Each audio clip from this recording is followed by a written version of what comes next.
السلام عليكم ورحمة الله تعالى وبركاته. صباح وناكسن صاحب بيان. waxaan rajeynayaa inaad fiicantiin ka raali hada meel buuq badan baan joogay cod baan soo gaadhay filaya waxaan jeclahay maanta inaynu falanqeyno mowduucyadii aynu ka hadli jirnay mid ka duwan waxaan doonayaa inaynu xogaa ka sheegno taariikhdiisa su'aalana aan idinka weydiiyo haddii alla idmo dhulka uu gumaysigu haysto magaca doonto ugu yeedh wacyo badan buu leeyahay ma dawlad deegaanka dhe ama kilalka shanaad dhe ama DDS dhe ama Soomaali galbeed dhe ama Ogaadeniya dhe magacu doono qofka ugu yeedho laakiin su'aasha taala waxay tahay dhulkaasi ma dhul waligii Itoobiya haysatayba ama kamid ahaaba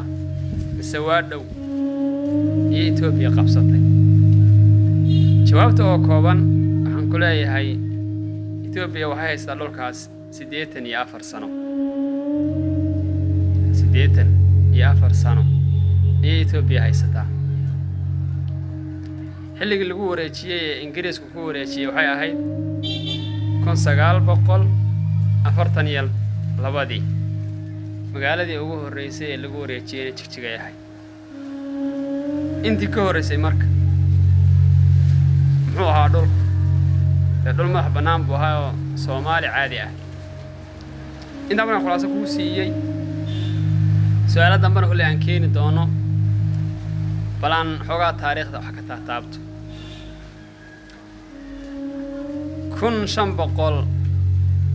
1529 ayuu dagaal ka dhex qarxay boqortooyadii Itoobiya iyo dagaalyahankii weynaa ee la oran jiray Axmed Gurey Abyssinia waxay damacday oo dagaalku ku bilowday inay xakamayso wadooyinka ganacsigu marayo sida badda cas oo kale iyo gaadiidka iyo shaqooyinka socda ee dadka Soomaalida ay ka ganacsanayaan inay waxay damacday ay xakamayso oo iyada awoodeeda intay ku soo rogto inay ganacsigaana ka qaado wax la yiraahdo gibir ee ganacsigaana iyadu inay maamusho waa dhul ayna iyadu lahayn iyo dad ayna lahayn ayay damacday inay iyadu isticmaasho oo hadaba jiraba Soomaha oo qofkii ganacsigiisa damcay inuu si xor ah u maamulo ilaaf duubayaba xoolihii laga qaadanayay sidoo la galay qaabkii noocaas ah iyadu la timid ay damacday inay badda cas iyo dhulka Soomaalidu degan tahay inay maamusho waxa ka hor yimid oo diiday Axmed Gurey Ilaahay ka raali ahaado halka waxa ka bilowday dagaal marka dagaal faraha laga gubtay ayaa halka ka bilowday waxa garab siiyay Axmed Gurey ummado badan waxa garab siiyay sandaladii cadale Soomaalida oo ciidan iyo garab waxa uu noqday boqortooyadii Cumaan Turkiga dagaal markay aad u xoog badan ayaa dhex maray Axmed Gurey iyo boqortooyadii Abyssinia dagaalkaasi Itoobiya ku jabtay waxaana xilligaas haystay oo boqorka aan dhicin ninkii la oran jiray Nagaasi Itoobiya dhulkeedii oo dhan Axmed Gurey uu la wareegay oo markii laga tago Oromo iyadoo uu jiirayba Axmaarna uu jiiray Tigray xataa lafta badan ku qabsaday wuxuu baray Itoobiya hilibka caydin inay maalinka dab shidan kari weydo oo habeenkii uu dabkii maxaa soo maalinka dab shidata habeenkii dab shidan kari weydo ayuu baday waddanka oo dhan uu ka xoreeyay dagaalkaasi wuxuu socday 14 sano kadib ay soo urursatay dagaal dambe ay dib ugu soo qaaday waa la dilay Axmed Gurey halgamaagii weynaa dagaalkaas markii uu dhacay Ethiopia uu kala wareegay dhulkii oo waxa way dhul badan laga qabsaday kadib soo noqoshadeedii ee Axmed Gurey dhintay markii laga joogo 141 sano ayay reer galbeedku fadhiisteen raalli ahaada reer galbeedku waxay ku fikireen Afrika khaasatan Soomaaliya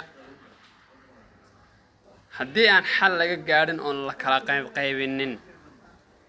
de Axmed Gurey oo kale inuu soo bixi karo kadibna sidii uu galay Abasinia intuu u galo reer galbeedna meel ka tuuro wadan de xoog leh oo quwad leh inuu soo bixi doono shirkii la oran jiray waxa dhacay Berlin shirkii Berlin 1885 waxaana abaabulka lahaa Abasinia naag baa uga qayb gashay la oran jiray Otaya waxnaasa atoto waxnaas ahayd shirka waxa lagu heshiiyay in la qaybiyo Soomaalida oo 5 qaybood loo kala qaybiyo si quwadooda loo wiiqo shirka kadib diyaar garowgiisii iyo abaabulkiisii baa bilowday heshiiskii markuu dhacay waxa la waayada sanado kadib dhashay sayidkii asaguna halgamaaga ahaa Sayid Maxamed Cabdullaahi Xasan dib ayaan san taariikhda ka geli doonaa waxa lagu shiray oo la go'aansaday Soomaalida in boqol intii la raaciyo quwadooda in la weeqo waayahay baa leeyahay Ingiriiska oo degdegayay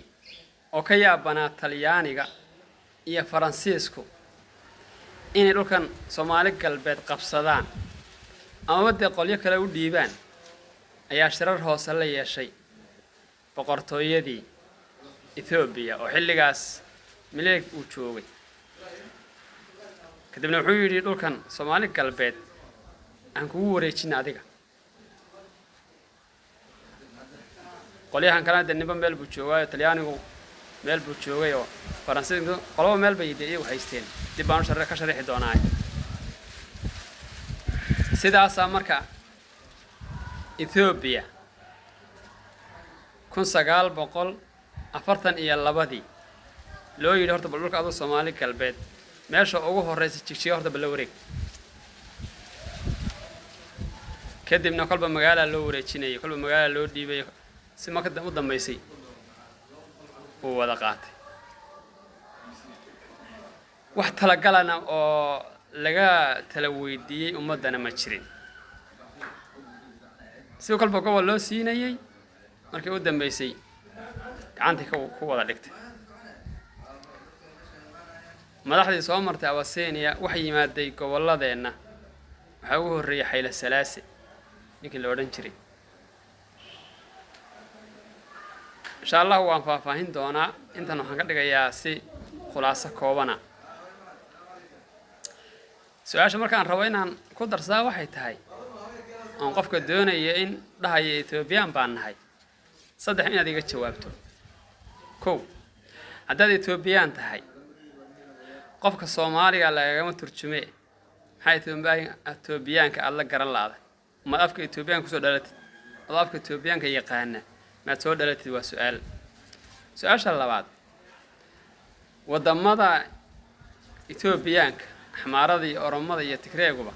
madaxweynena way ka noqdaan ra'iisul wasaarena way ka noqdaan gudoomiye baarlamaanka ka noqdaan